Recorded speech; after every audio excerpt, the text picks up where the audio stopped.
Bradesco, entre nós você vem primeiro.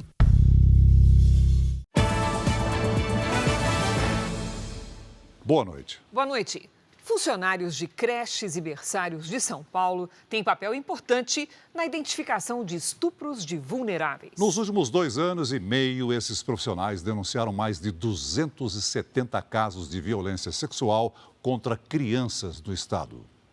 Infâncias marcadas por abusos. Violências sexuais praticadas contra crianças e adolescentes vão impactar todo o seu desenvolvimento emocional, físico, social, relacional. O Jornal da Record obteve dados por meio da Lei de Acesso à Informação que revelam uma estatística preocupante. Nos últimos 2 anos e meio foram registrados 272 casos de estupro de vulnerável denunciados por creches e berçários no estado de São Paulo. 89 desses crimes aconteceram na capital paulista. Casos que só foram descobertos porque os educadores estavam atentos, preparados para identificar os sinais de abuso apresentados pelas crianças. Pior ainda é quando aquele que deveria proteger é quem comete a violência. 8 em cada 10 casos de violência praticadas contra crianças e adolescentes são praticadas por pessoas que estão no círculo dessas crianças. Pais, padrastros, vizinhos, prestadores de serviço, primos. Este psiquiatra explica que quando uma criança é vítima de violência sexual, as sequelas podem ser graves e até irreversíveis. Eventualmente, transtornos de estresse pós-traumático e também transtornos de personalidade, que só vão se revelar muitas vezes anos após. O estupro de vulnerável, que é o ato libidinoso com menor de 14 anos, é um crime previsto no Código Penal brasileiro. A pena prevista é de 8 a 15 anos de prisão. A subnotificação é de até 90%, é um número alarmante. Só 10% dos casos chegam ao conhecimento das autoridades. Para denunciar, existem diversas formas. A forma mais prática é o Disque 100. A prevenção sempre é a melhor forma para se evitar o abuso sexual de crianças e adolescentes. Veja agora outros destaques do dia. Pai e filha são presos depois de atacarem médica em hospital. Por causa da confusão, uma idosa morreu sem atendimento. A atividade econômica recua 2% em maio e ministro da Fazenda culpa os juros altos.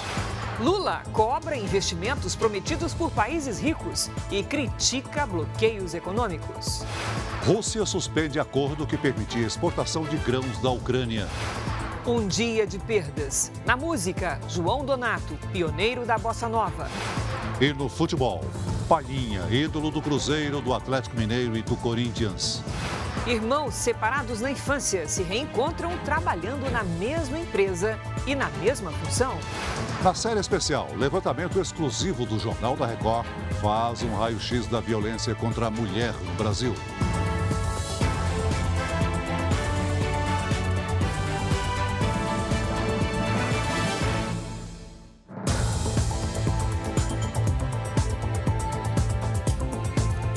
Pai e filha foram presos em flagrante depois de agredirem uma médica num hospital no Rio de Janeiro. Durante a confusão, uma idosa ficou sem atendimento e morreu. A revolta de quem tentava cuidar da mãe. Minha mãe era muito amada, muito, e muito querida pelos filhos e era bem tratada demais para morrer dessa forma. Arlene Marques da Silva, de 82 anos, foi internada após sofrer um infarto neste hospital municipal na zona norte do Rio. Segundo a Secretaria de Saúde, ela presenciou a confusão que teria começado com um paciente com um corte no dedo. Diante da demora, ele e a filha passaram a destruir a unidade. Durante o tumulto, o homem agrediu a única médica de plantão. Ela teve que receber 5 pontos na parte interna da boca. E enquanto a profissional era atendida, a idosa internada e que necessitava de cuidados não resistiu. Ela estava se recuperando já lá, gente. Não deu para socorrer com susto. Eu tenho certeza que foi o susto que ela teve. Eu só quero justiça só. Em depoimento, a médica disse que o agressor estava com a mão atrás da bermuda, dando a entender que estava armado. Disse ainda que foi atingida mais de uma vez no rosto, jogada no chão e empurrada com os pés. André Luiz do Nascimento, de 48 anos, e Samara do Nascimento, de 23, foram presos em flagrante.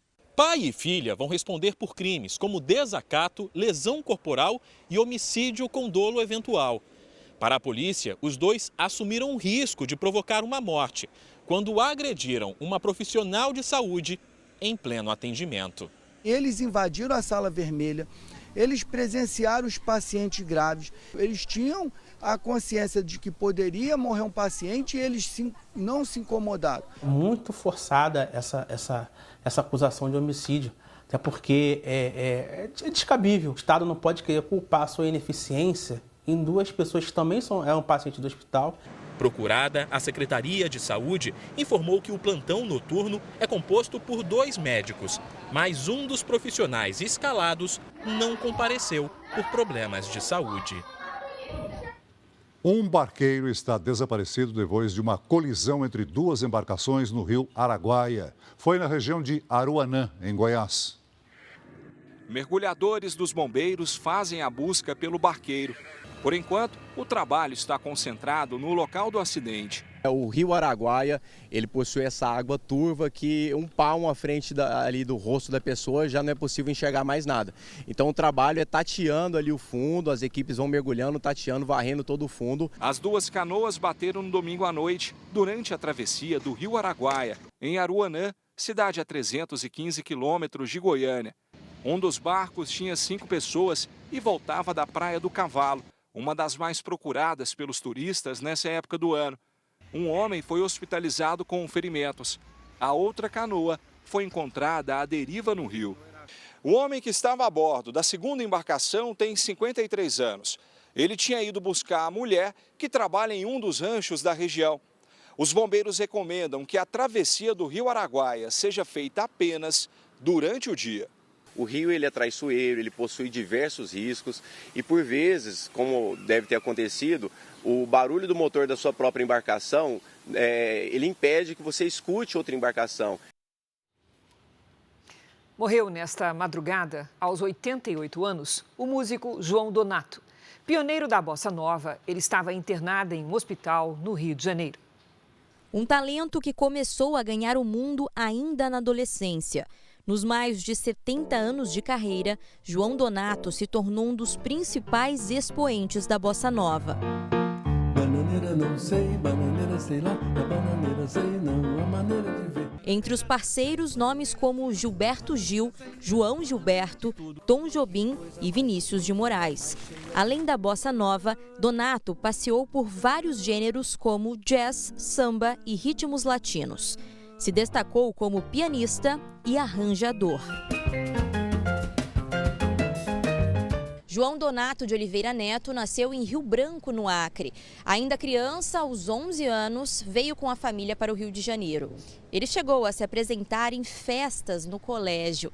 Quando tinha apenas 15 anos, fez sua primeira gravação tocando acordeon no disco de estreia de Altamiro Carrilho. Donato foi, de fato, uma luz rara, um grande esplendor na música brasileira pela contenção, pela elegância do refinamento do toque do piano. O compositor estava internado num hospital na zona sul do Rio por causa de uma infecção nos pulmões. Ele recebeu homenagens de artistas como o parceiro Gilberto Gil, que destacou o talento natural de João Donato. O cantor Hit disse que aprendeu muito com um amigo. O presidente Lula também fez uma publicação nas redes sociais em que afirma que o músico foi, abre aspas, um dos gênios da música brasileira, fecha aspas. O corpo do músico será velado no Teatro Municipal do Rio e cremado numa cerimônia restrita à família.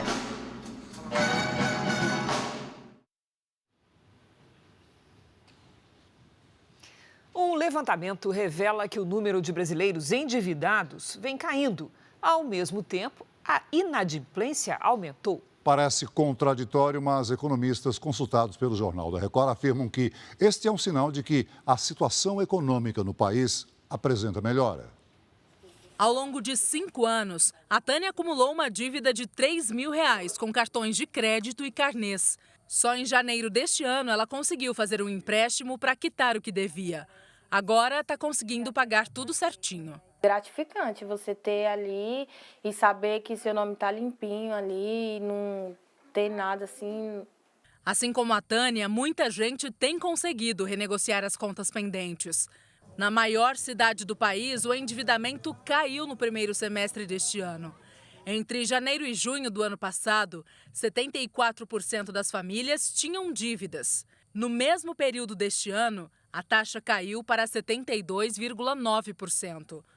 O cartão de crédito ainda é o maior vilão. E o índice de consumo das famílias vem sendo muito positivo. Essa questão de compra de bens duráveis e melhora da renda se dá basicamente em decorrência da melhoria, então, dessas variáveis econômicas que estão relacionadas a consumo. Então, emprego, renda, juros e, claro, que nós também temos alguns programas do governo que vêm aí estimulando também essa questão do otimismo desse consumidor. Mas, por outro lado, a inadimplência cresceu entre os paulistanos. De janeiro a junho, 948 mil famílias tinham contas atrasadas há mais de 30 dias. 15 mil a mais do que as que tinham dívidas vencidas no mesmo período do ano passado. Em todo o país, a tendência é a mesma. Os brasileiros nem sempre conseguem escapar do endividamento, mas aos poucos pagam as contas atrasadas. Com as dívidas negociadas, já é possível voltar a sonhar. O nome hoje em dia é praticamente quase tudo, né? Eu tenho fé em Deus que eu vou conseguir aumentar meu cartão para eu poder reformar minha casa. O Desenrola Brasil, programa do governo para a renegociação de dívidas de famílias com menor renda, começou hoje. Um dos maiores desejos de Francisco é quitar uma dívida de R$10 mil no cartão de crédito. Se for fazer alguma coisa, o nome está negativado, não pode. Eu tenho que negociar, eu tenho que pagar essa conta. Já Edinaldo quer limpar o nome para continuar empreendendo. A coisa que eu mais quero também é tirar meu nome do negativo para eu poder dar uma alavancada nos meus negócios. A chance para eles chegou. Começou hoje o Desenrola Brasil, programa do governo para renegociação de dívidas. Neste primeiro momento, pessoas da chamada faixa 2, com renda entre 2 salários mínimos até R$20 mil e que estejam com o nome inscrito em instituições de proteção ao crédito até o fim do ano passado, podem participar. Para começar a negociar, é preciso procurar diretamente os bancos pelos canais de atendimento. O prazo mínimo de pagamento da dívida será de 12 meses. Em troca do benefício aos devedores, o governo vai oferecer incentivos para aumentar a oferta de crédito.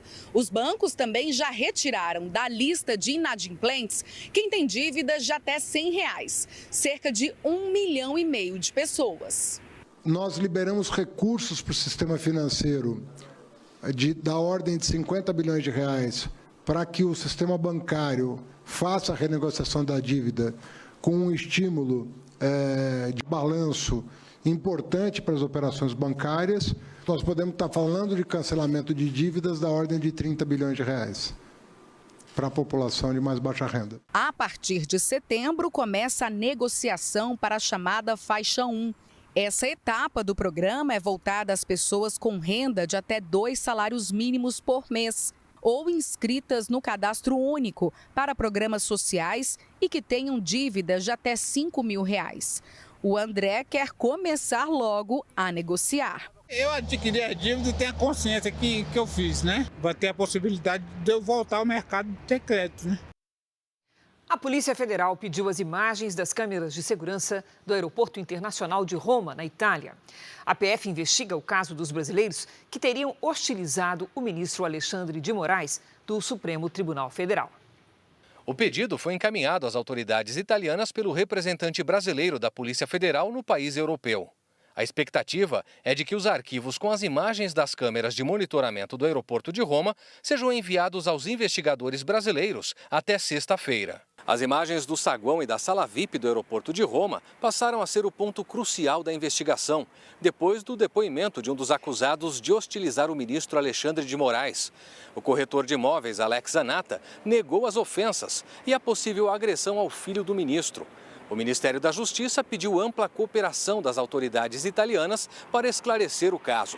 E a Procuradoria-Geral da República solicitou informações detalhadas à PF para definir uma possível denúncia contra os suspeitos. Moraes teria sido hostilizado por um grupo de brasileiros na sexta-feira. Os xingamentos contra o ministro teriam partido de Andrea Mantovani. O marido dela, o empresário Roberto Mantovani Filho, teria agredido o filho de Moraes dentro da sala VIP do aeroporto de Roma. O casal vai prestar depoimento amanhã na Polícia Federal em Piracicaba, interior de São Paulo. Segundo esta especialista, a legislação brasileira prevê que cidadãos respondam no Brasil por crimes que tenham cometido no exterior. Considerando que o país onde aconteceu o delito também encare o fato como crime e não haja uma sentença judicial concedendo o perdão, esses crimes eles são processados e julgados pela Justiça brasileira. Em nota, Roberto Mantovani Filho e Andrea Mantovani lamentam o que classificam como equívoco interpretativo em torno dos fatos.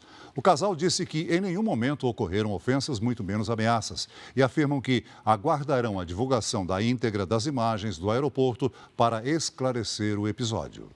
Já Alex Zanata, segundo fontes ligadas à investigação, afirmou em depoimento que não estava perto de Moraes no aeroporto, mas se aproximou depois que um outro grupo de brasileiros começou a ofender o ministro e a família dele.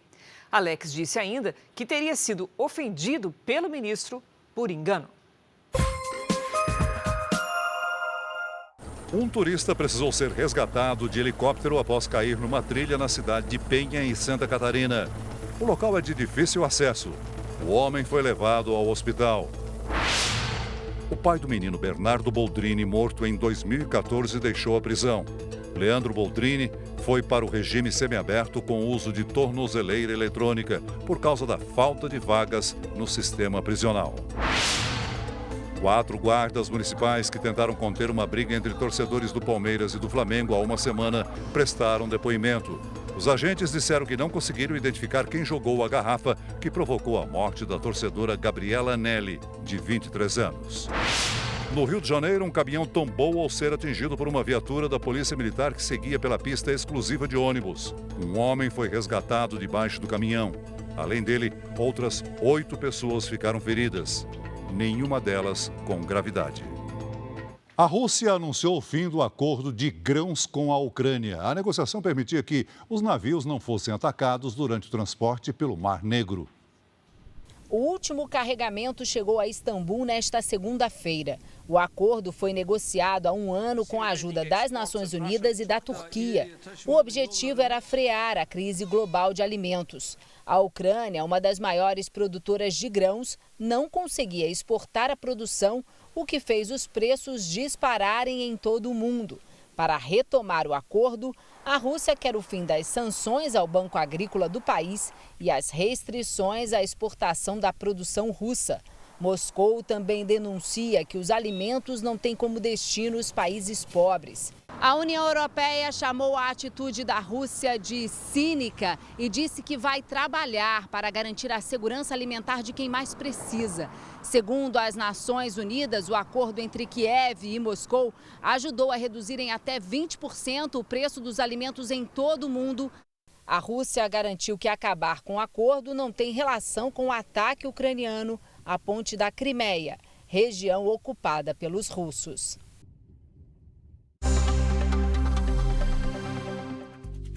Um terço da população dos Estados Unidos está sob alerta de calor extremo, principalmente na faixa oeste do país. As altas temperaturas também atingem a Europa. 16 cidades italianas elevaram o nível de emergência por causa da seca. Na ilha espanhola de La Palma, moradores tiveram de abandonar as casas por causa de um grande incêndio florestal. E a China registrou hoje um recorde, mais de 52 graus Celsius em Xinjiang, no oeste do país. 55 baleias piloto morreram encalhadas numa praia da Escócia. A espécie é conhecida por andar em grupo. A suspeita é que os animais tenham encalhado depois de seguir uma fêmea em trabalho de parto. Ao menos 40 pessoas morreram em decorrência das fortes chuvas que atingem a Coreia do Sul Em um túnel na cidade de Cheongju, dezenas de veículos foram arrastados pela correnteza. A nova temporada da série Reis, A Consequência, estreia hoje, às 9 da noite. A etapa vai marcar uma virada na história do rei Davi. Se antes os problemas estavam no campo de batalha, agora os grandes desafios estão dentro do palácio. Eu pequei. Uma estreia definida em poucas palavras. Superou a minha expectativa. É uma honra. Incrível. Uma bênção.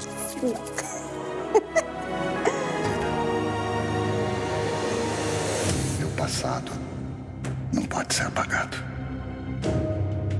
Na temporada que começa hoje, Davi está mais sábio e experiente, mas vive as consequências do seu grande erro.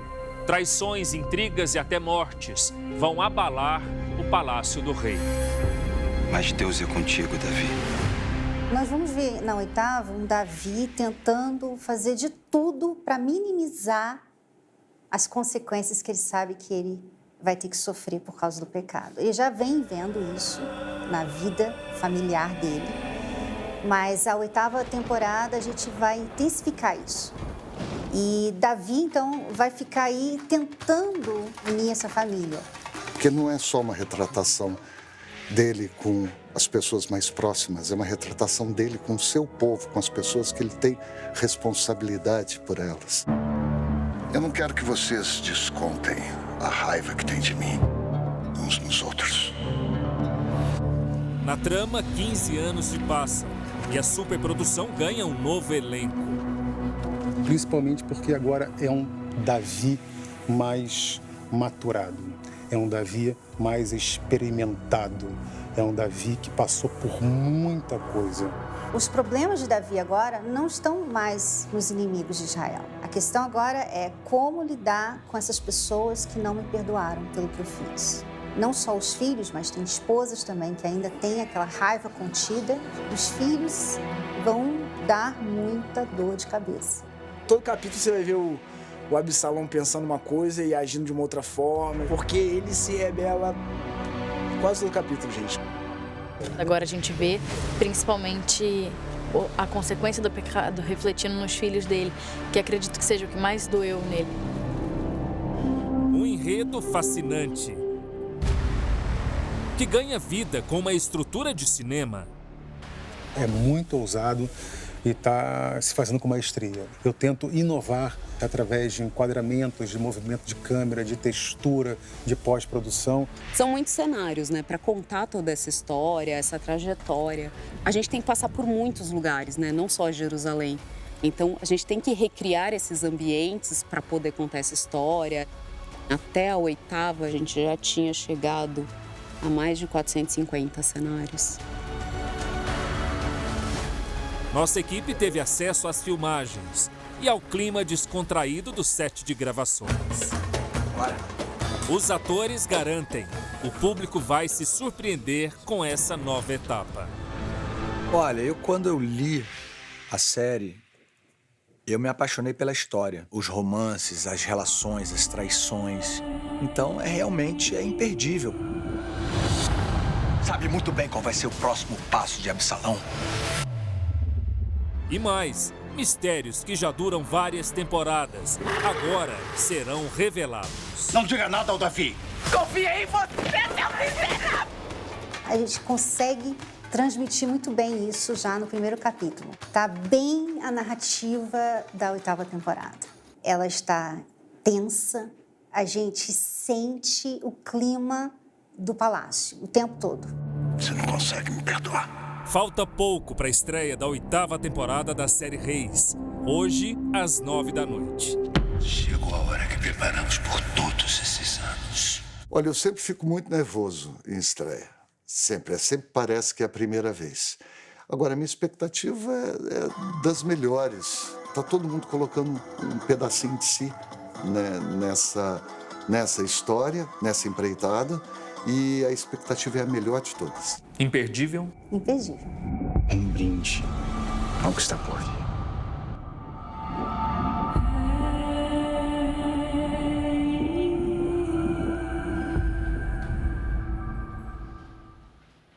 Vamos Vamos com a previsão do tempo?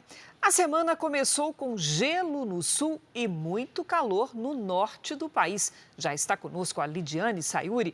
Oi, Lid, boa noite. País continental, diferenças enormes de temperatura, não é mesmo? Mais de 30 graus de diferença? Exatamente, esse contraste foi de mais de 35 graus, Cris. Boa noite para você, boa noite, Celso, boa noite a todos. No Rio Grande do Sul, a cidade de Dom Pedrito amanheceu com 0,7 grau abaixo de zero. Já em Pedro Afonso, no Tocantins, a máxima foi de 36,5. A falta de nuvens pelo Brasil é a principal responsável por tanto contraste. Nesta terça, uma circulação de ventos no oceano e uma frente fria no sudeste formam nuvens de tempestade em Santa Catarina, no Paraná e em São Paulo. Nada forte o suficiente para mudar o tempo no interior do Brasil. No centro-oeste e na maior parte do nordeste, atenção para a baixa umidade do ar. No leste do Paraná e no extremo norte, possibilidade de chuva forte. No litoral do nordeste, semana chuvosa, com risco de alagamentos. No Rio Grande do Sul, o ar frio ganha força e a geada toma conta do estado até quarta-feira. Em Porto Alegre, máxima de 15 graus à tarde. Em São Paulo, faz até 20. Em Cuiabá e Boa Vista, 31 e até 35 em Teresina. Entre os litorais de Santa Catarina e do Rio de Janeiro, semana de alertas com chuva persistente, temperaturas baixas e chance de alagamentos e deslizamentos. No Tempo Delivery, nós temos o pedido da Antônia, que é de Apuarema, Bahia. Vamos lá. Oi, Antônia, boa noite. Olha, dias de sol e uma pequena chance de chuva rápida e isolada na quarta e na quinta. Amanhã faz até 29 graus. Agora é a vez da Dalva de Paraíso, Tocantins. Vamos para lá, Dalva, na nossa tela. Dalva, nem sinal de chuva para aliviar o calorão de pelo menos 36 graus. Capriche na hidratação e suspenda atividades ao ar livre entre as 10 da manhã e as 4 da tarde. Mande também seu pedido pelas redes sociais com a hashtag #VocêNoJR. Cris, Celso. Obrigada, Lid. Até amanhã, Lid. Veja a seguir. Criança tem doença rara de alergia à água. E a família tenta conseguir medicamento que alivie os sintomas. Um encontro improvável, uma foto na rede social do trabalho, fez com que o Daniel reencontrasse o irmão. Na série especial, a violência contra a mulher. No ano passado, quase 3.500 mulheres foram mortas em todo o país.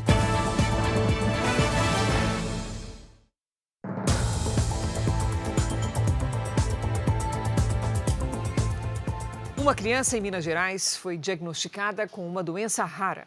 O menino de 6 anos é alérgico à água. A família tenta conseguir um medicamento que pode amenizar os sintomas da doença e melhorar a qualidade de vida do garoto.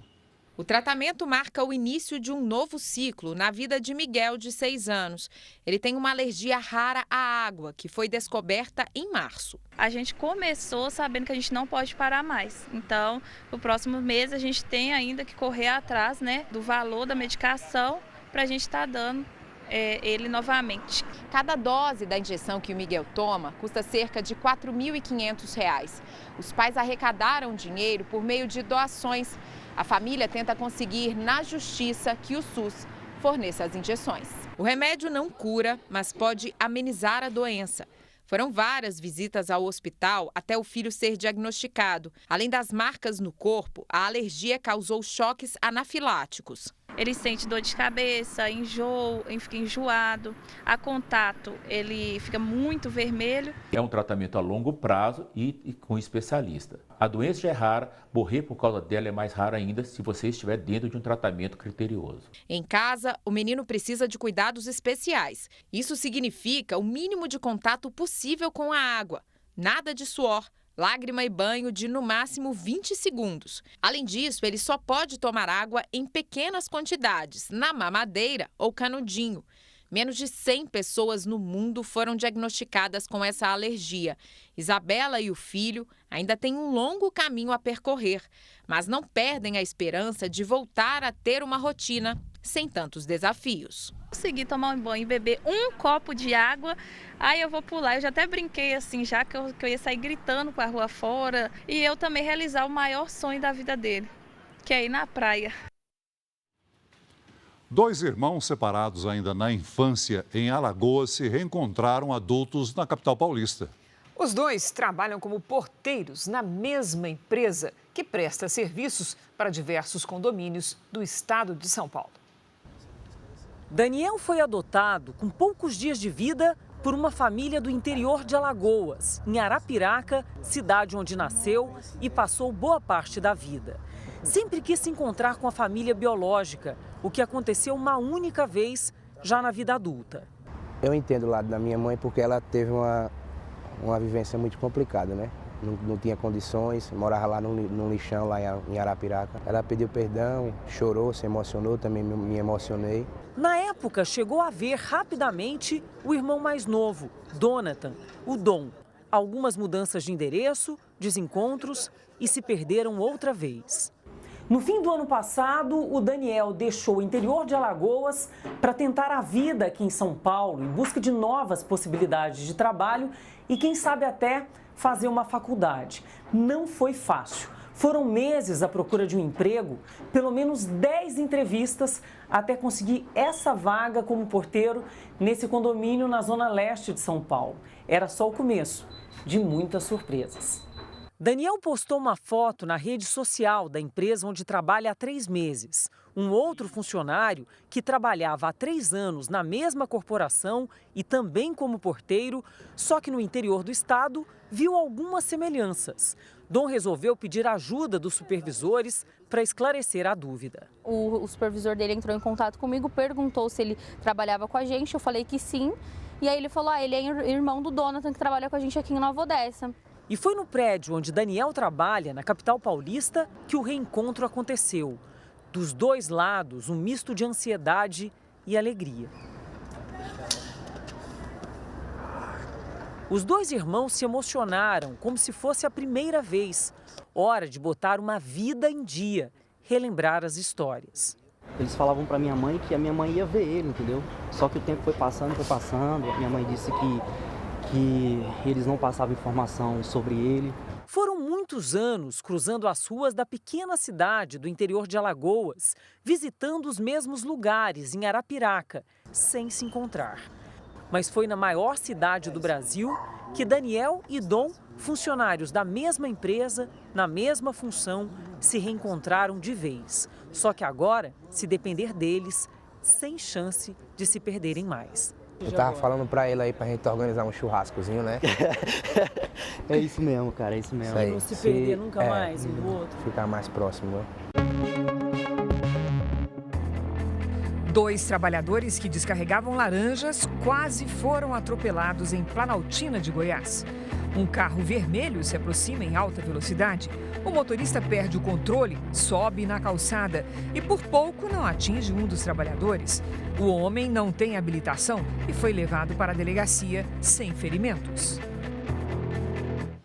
O presidente Lula está na Bélgica para um encontro entre países da União Europeia e do Mercosul. A tentativa é de avançar no acordo entre os 2 blocos.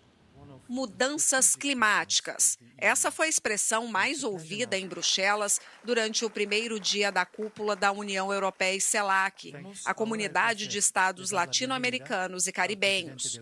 Os 2 grupos não se reuniam havia 8 anos. A União Europeia vem tornando cada vez mais rígidas as regras relacionadas à preservação do meio ambiente. O acordo entre União Europeia e Mercosul, que estava praticamente fechado, travou depois de o bloco europeu prever sanções comerciais ao Mercosul se as exigências ambientais não fossem respeitadas. O presidente Lula chega a Bruxelas com a tarefa de tentar avançar no acordo entre Mercosul e União Europeia. Lula, que assumiu no início do mês a presidência rotativa do bloco sul-americano, aguarda a posição dos países vizinhos em relação à minuta apresentada pelo Brasil. A previsão é de que uma reunião com Argentina, Paraguai e Uruguai aconteça em agosto para que sejam acertados os últimos detalhes da proposta antes de enviá-la ao bloco europeu. A expectativa é de que o acordo seja fechado até o final do ano. Em seu discurso, Lula voltou a chamar as regras impostas de ameaças. Queremos assegurar uma relação comercial justa, sustentável e inclusiva. A conclusão do acordo Mercosul-União Europeia é uma prioridade e deve estar baseada na confiança mútua e não em ameaças. Enquanto a presidente da Comissão Europeia anunciou que 45 bilhões de euros serão investidos na América Latina e no Caribe para financiar principalmente projetos de energia limpa, Lula voltou a reclamar que os países desenvolvidos nunca cumpriram a promessa de destinar recursos aos países em desenvolvimento. Em 2009, os países ricos se comprometeram a destinar 100 bilhões de dólares ao ano para os países em desenvolvimento, como forma de compensação pelo mal que causaram ao planeta desde a Revolução Industrial. Esse compromisso nunca foi cumprido. O presidente também criticou os bloqueios comerciais à Rússia e Ucrânia, que não resolvem o conflito e castigam a população. Recorrer a sanções e bloqueios sem o amparo do direito internacional serve apenas para penalizar as populações mais vulneráveis. Precisamos de paz para superar os grandes desafios que temos diante de nós. E isso implica mudanças sistêmicas profundas. Dividir o mundo em blocos antagônicos seria uma insensatez. Lula também teve uma série de reuniões bilaterais, entre elas com a França, Colômbia e Argentina, para discutir a situação política e econômica da Venezuela. A vice-presidente venezuelana participou. Lula também se encontrou com o rei e com o primeiro-ministro da Bélgica. Amanhã, entre os compromissos, ele participa de uma reunião com a primeira-ministra da Dinamarca para tratar do Fundo Amazônia. Veja a seguir. Morreu hoje em Belo Horizonte o ex-atacante Palhinha, que fez história no Cruzeiro, Corinthians e Atlético Mineiro. Nos Estados Unidos, torcida lota estádio debaixo de chuva para receber o craque argentino Lionel Messi. Na série especial, a história de uma sobrevivente, uma mulher que enfrentou dentro de casa todas as etapas da violência.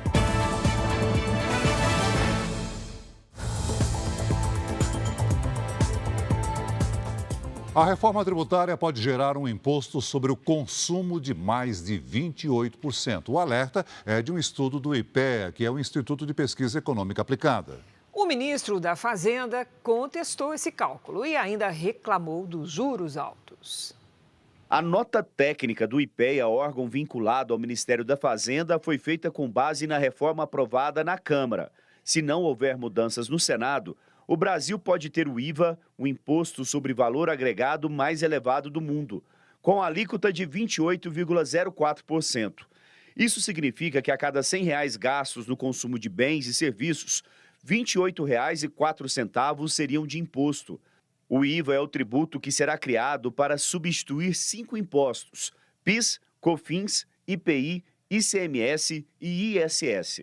Para chegar a este cálculo, eu avalio a arrecadação de 2018. Então, não representa aumento da carga tributária. O que acontece é que nós temos uma complexidade tributária muito grande e hoje, sim, já uma série de exceções que existem em vários estados e em várias atividades. O ministro da Fazenda, Fernando Haddad, disse que o estudo não leva em consideração fatores importantes que podem reduzir a alíquota do IVA. Por exemplo, não tem análise de impacto sobre sonegação, sobre evasão, sobre corte de gasto tributário. Tem uma transição para ser feita. Agora, o alerta que o estudo do IPEA faz é bom, porque mostra que quanto mais exceção tiver, né, menos vai funcionar. Então tem que calibrar bem as exceções para que elas estejam bem justificadas. A possibilidade de um imposto maior favorece o discurso da equipe econômica, que quer no Senado reduzir os setores que vão pagar menos impostos.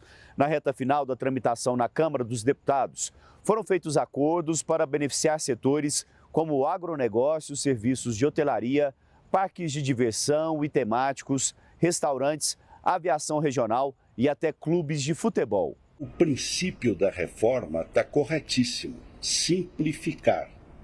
Você ter apenas, eu sempre defendi um IVA só. Eu acho que é meio cedo ainda para a gente ter o resultado final desse trabalho, mas eu diria que foi um passo importante. Os princípios da reforma tributária estão colocados. Dados do Banco Central divulgados hoje indicam que a atividade econômica no país caiu 2% em maio na comparação com abril. O resultado é o pior desde março de 2021. O índice do Banco Central é uma prévia do levantamento feito pelo IBGE sobre o desempenho da economia. A pretendida desaceleração da economia pelo Banco Central chegou forte e a gente precisa ter muita cautela com o que pode acontecer. Para estimular a economia, o governo pretende lançar o novo Programa de Aceleração do Crescimento, o PAC, no início de agosto. A informação foi divulgada pelo ministro da Casa Civil, Rui Costa. A decisão de deixar o programa para o mês que vem é do presidente Lula, que quer aguardar o fim do recesso parlamentar. O tenente da Polícia Militar, acusado de matar um lutador de jiu-jitsu durante uma briga em São Paulo, vai a júri popular. Henrique Otávio Oliveira Veloso vai responder por homicídio triplamente qualificado, motivo fútil, recurso que dificultou a defesa da vítima e perigo comum a terceiros, porque os tiros foram dados em espaço fechado. Em agosto do ano passado, o tenente atirou no campeão mundial Leandro Lô durante uma discussão em um show. O Ministério Público Federal recomendou hoje o uso da Força Nacional de Segurança Pública na aldeia Condá, na região de Chapecó, em Santa Catarina. Um confronto entre grupos indígenas rivais terminou ontem com a morte de uma pessoa e casas incendiadas. Subiu para 74 o número de municípios com danos causados pelo ciclone no Rio Grande do Sul. Em Sede Nova, foi decretado estado de calamidade após 80% da cidade ser afetada. Em todo o estado, 32 pessoas ficaram feridas e 3 morreram. Torcedores do Flamengo e do Fluminense entraram em confronto no Rio de Janeiro antes do clássico entre os dois times ontem pelo Brasileirão. Vídeos registraram a correria no entorno do Maracanã. A PM foi chamada, mas chegou depois do tumulto. Ninguém foi preso. Morreu em Belo Horizonte aos 73 anos Palhinha, atacante que fez história no Cruzeiro, no Corinthians e no Atlético Mineiro. O ex-jogador foi internado 7 dias atrás para tratar de um quadro de infecção na vesícula, mas não resistiu. Vanderlei Eustáquio de Oliveira, o Palhinha, se destacou como atacante pelo Cruzeiro, onde ficou por quase uma década, e foi campeão da Copa Libertadores em 1976. Em 1977, foi contratado pelo Corinthians, ano em que ajudou o clube na conquista do Campeonato Paulista, depois de um jejum de 23 anos. Nas partidas finais contra a Ponte Preta, fez um gol de nariz, que entrou para a história do Timão. Passou também pelo Atlético Mineiro entre 80 e 81, quando foi bicampeão mineiro. E atuou ainda por Santos, Vasco e América Mineiro. O cruzeirense está de luto, o atleticano está de luto, o americano também está de luto, o corintiano está de luto. Foram os clubes por onde ele passou, jogou e deu de tudo. Muito rápido, habilidoso, sabia fazer gol como ninguém. Debaixo de muita chuva, o argentino Lionel Messi foi apresentado pelo Inter Miami dos Estados Unidos. Um dos desafios do craque, não é, Celso? Será aumentar o número de torcedores num país em que o esporte mais popular é um outro futebol, o americano. O dia era de Messi, mas uma tempestade quase roubou a cena. Nada que tenha abalado os fãs, que ainda tiveram que superar um atraso de 3 horas até o astro ser apresentado. Em espanhol, o camisa 10 afirmou que não tem dúvida que vai viver momentos lindos. Messi deixou o Paris Saint-Germain e assinou contrato até 2025 com o Inter Miami, time que tem o ex-jogador inglês David Beckham como sócio. O argentino vai receber o equivalente a quase 290 milhões de reais por ano. A chegada de Messi aos Estados Unidos faz parte de um movimento para ampliar a popularidade do futebol no país, que começou há décadas. Craques como o próprio Beckham, Kaká e Pelé vieram aqui também para aumentar o número de torcedores. Uma pesquisa divulgada no ano passado mostrou que 8% dos americanos afirmam que o futebol é o esporte favorito para assistir. Ainda está bem atrás do futebol americano, com 36% no índice. Mas o esporte com bola no pé registrou um crescimento nos últimos anos. Uma outra pesquisa, em 2004, indicava que apenas 2% dos americanos diziam preferir assistir ao futebol. O primeiro desafio para Messi será já nesta sexta-feira, contra o Cruz Azul, numa competição que reúne clubes dos Estados Unidos e do México. Exclusivo. O Jornal da Record investigou os números da violência contra as mulheres nos últimos 10 anos no estado de São Paulo. Os dados são assustadores. Foram mais de 290 mil boletins de ocorrência de crimes deste tipo. Na nossa série especial, você vai conhecer histórias de mulheres vítimas de agressões como a da jovem que viveu todas as etapas da violência doméstica. Por pouco, ela não foi assassinada pelo ex-marido. E hoje, conseguiu romper o chamado ciclo do medo.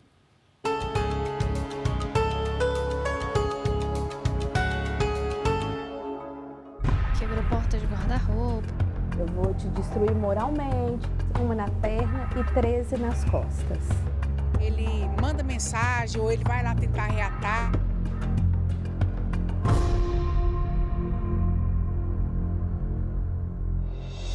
Esse é um assunto que precisa ser discutido mais a fundo. Os homens devem falar sobre isso. Nós, mulheres, convivemos com o medo o tempo todo.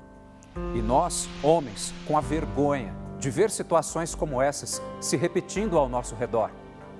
São 5 tipos de violência, segundo os especialistas: a física, a moral, a sexual. Tem a psicológica e também a patrimonial, que é quando o homem usa o dinheiro para manter a mulher presa a um relacionamento abusivo, por exemplo. É o que nós chamamos de violência de gênero. Acontecendo uma violência dentro de casa, acontecendo uma violência em que há uma relação familiar, ou acontecendo uma violência em que há uma relação íntima de afeto entre as partes, nós estaremos diante da violência contra a mulher prevista na Lei Maria da Penha.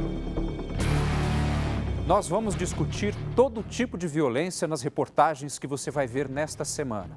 A investigação foi feita com base num levantamento exclusivo da produção do Jornal da Record, via acesso à Lei de Informação.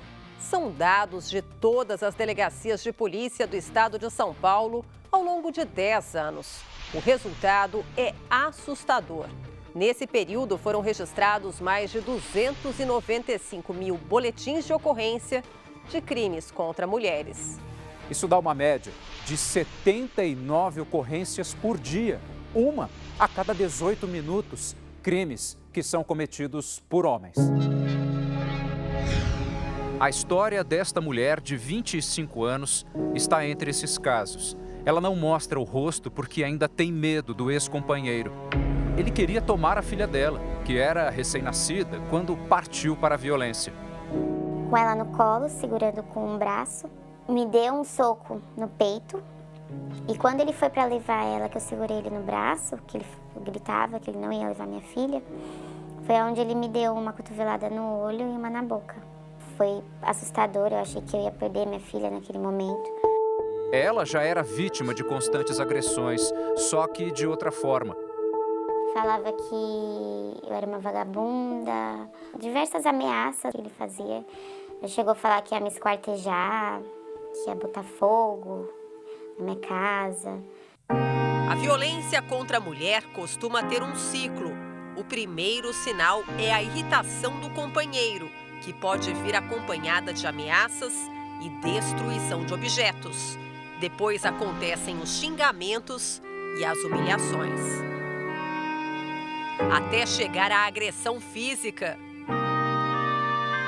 Pouco tempo depois, o homem se transforma, se torna amável para conseguir a reconciliação. Só que o ciclo recomeça. Mulheres não percebem que elas estão entrando dentro do ciclo da violência, porque no início, aquela cobrança, ela se confunde muito com carinho, com amor, com proteção. Né? Então, por exemplo, saia curta. Não, ele está cuidando de mim, né? Ele se preocupa comigo, mas não é. Ele já está começando a mostrar que ele é controlador. Às vezes, nem nós consideramos violência de fato dentro do Código Penal. Tudo isso são pequenas situações de uma relação abusiva. Elas vão subindo degrau a degrau até culminar no máximo da violência, que é a tentativa de feminicídio ou feminicídio.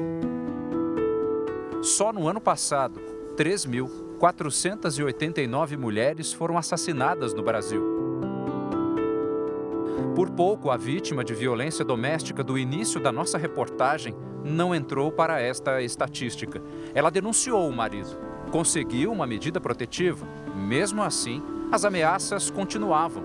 Sabemos que 67% dos feminicídios foram precedidos de uma perseguição. Então, antes da pessoa matar a ex-companheira, ele a perseguiu.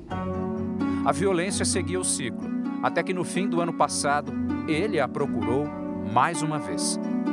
Ele tentando entrar na casa, mas não conseguia por conta das grades.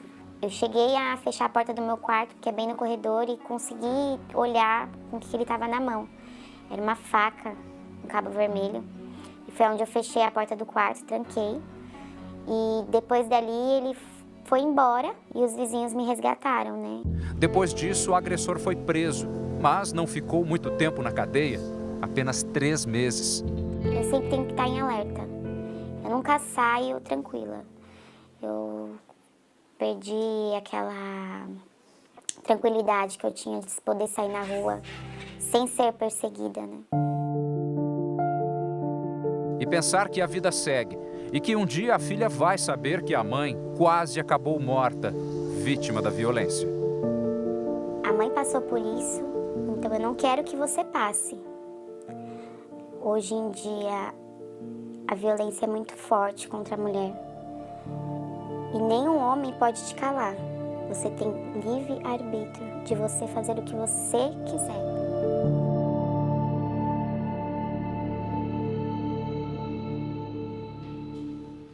Essa edição termina aqui e à 00:30 tem mais Jornal da Record. Fique agora com a estreia da 8ª temporada de Reis, A Consequência. E logo depois de Jesus, tem mais uma eliminação em A Grande Conquista. Ótima noite para você. Boa noite.